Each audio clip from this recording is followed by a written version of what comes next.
বহুত সুন্দৰ লাগিছে যিহেতুকে হৰিনাম গাইছে হৰিনামে মুখৰিত কৰিছে বহুত ভাল লাগিছে চাই লওক আপোনালোকে তো এইফালে আমাৰ কি দেখাব বিচাৰিছে মই সুধিব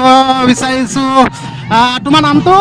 নমস্কাৰ মোৰ নাম শ্ৰী অন্তৰীশ বৰা আচ্ছা মানে তুমি যেন এইবিলাক ড্ৰেছত আছা মানে কি হয়নো কি দেখাব মই বিচাৰিছা ৰাম হৈছোঁ ৰাম ন আচ্ছা তোমাৰ লগত থকা গৰাকী মানে তুমি কি দেখাইছা কি হয় মই সীতা হয় সীতা ন আচ্ছা ৰাম আৰু সীতা হয় নাই বঢ়িয়া নামটো নমস্কাৰ মোৰ নাম শ্ৰীমতী পৰিস্মিতা চুতীয়া